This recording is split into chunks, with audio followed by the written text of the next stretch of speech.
Welcome to Conversation Corner, guys. My name's Kunal, and as we know, on this channel, I talk about interesting ideas.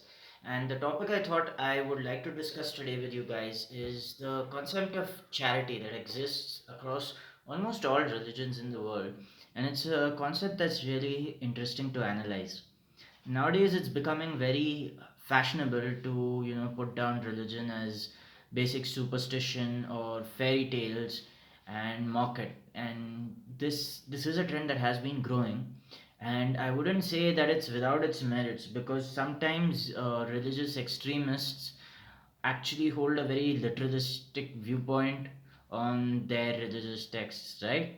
So when you point out the flaws in the creation stories when they're taken from a literal standpoint, the religious fundamentalists or extremists cannot tolerate it. But I don't think it's a good idea to throw the baby out with the bathwater. There are things we can learn from these texts across the world that hold real importance to us in our daily lives. And one of these aspects to explore is charity. Now, we know that the common understanding of charity is parting with a portion of your wealth, and we need to understand why this is important. See, for a society to function well, almost all people who form a part of that society need to contribute to it and also need to feel appreciated for what they do. Now, there is a certain section of society that hasn't received the education, the skills, or the support to earn a living at a level that will sustain them, that will help them grow financially. And if not looked after, such people may resort to uh, criminal activities to make ends meet, right? There's a saying, right? The child that didn't feel the warmth of the village might burn it down. I'm paraphrasing if I haven't said it verbatim.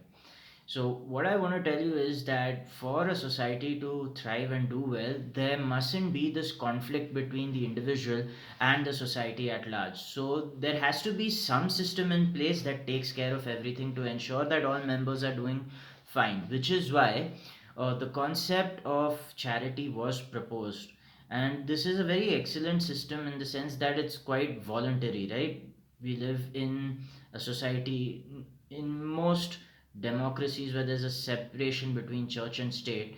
So obviously the idea of giving to charity becomes voluntary. But what you're doing when you're giving a portion of your wealth to charity is not that you are giving to someone, you're actually giving to yourself.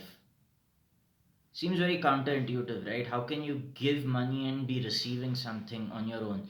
And here I'm not talking about something like being rewarded in the afterlife or going to heaven or anything like that.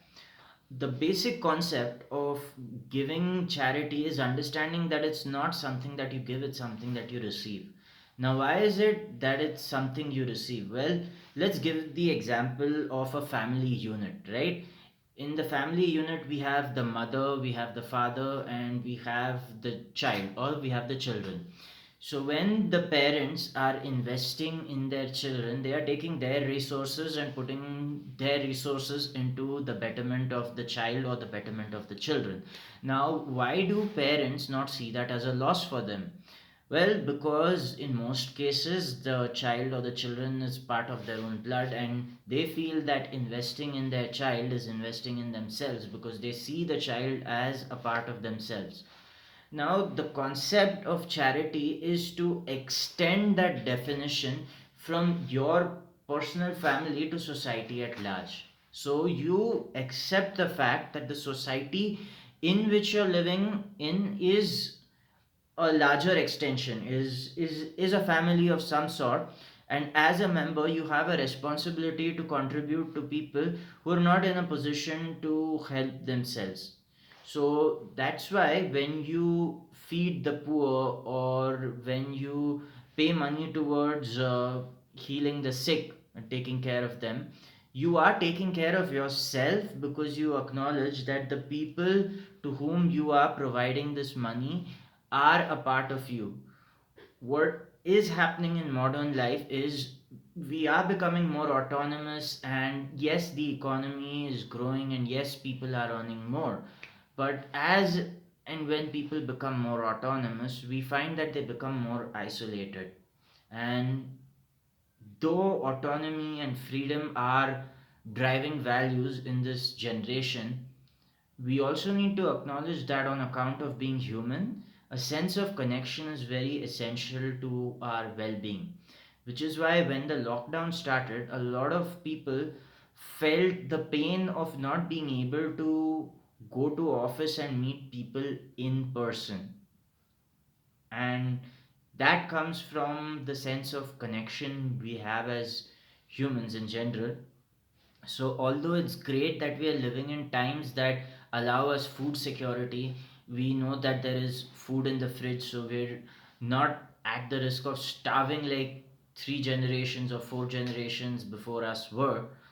We still are losing our sense of connection that was there before. See, before, when resources weren't so abundant, people had to stick together because of need, right? Now, when there was the need to stick together because each person had their own role, especially in the joint family, there was that sense of connection. Now, the reason that sense of connection has dissipated is when economic freedom came in, people wanted to assert their individuality and didn't want to feel restricted by the rules of that group, right? So, whenever you adhere to the norms of a certain group, you give up a certain part or aspect of your individuality for the greater good.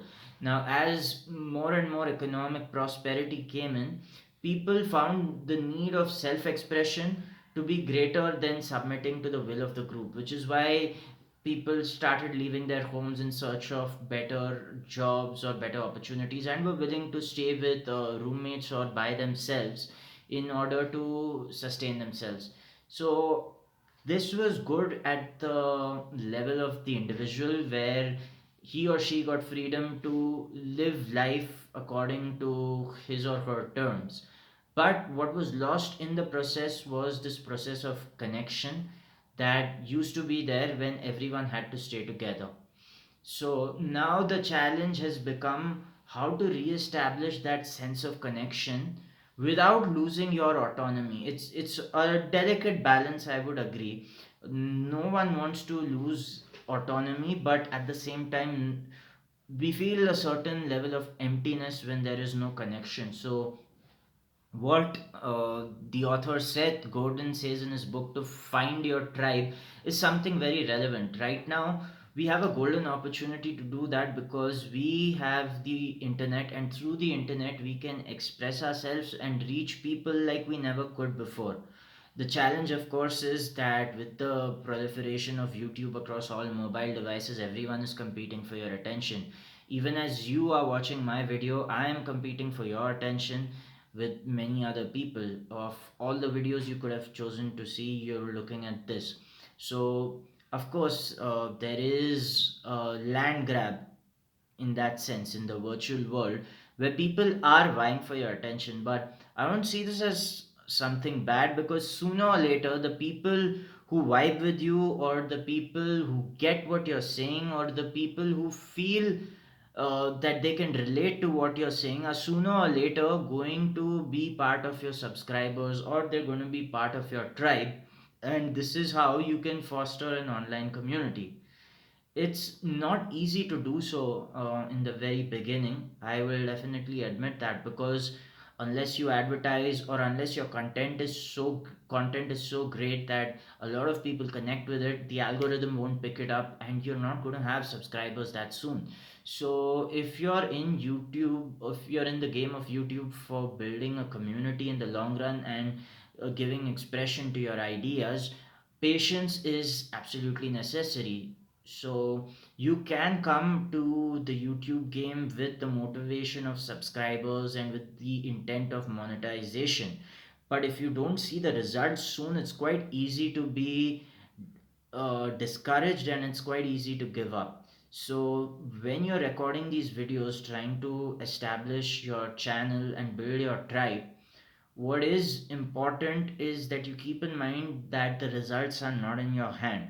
If you're always going to think about what the audience wants, your self expression gets tainted, because now you're not being authentic, now you're trying to be a copy of something you think the audience wants. No, the idea is to put yourself out there as you are, and then see how many people vibe with that, how many people relate to that, how many people connect with that.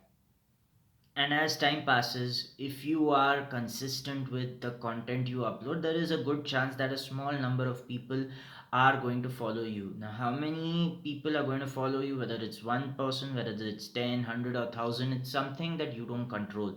There are so many variables that are out of your control, and you have to be fine with this aspect of the YouTube game. So, I think that the perfect way to find this balance between autonomy and connection is through forming a community online, at least, because we now live in a time where each and every one of us has really a vast number of varied interests, right?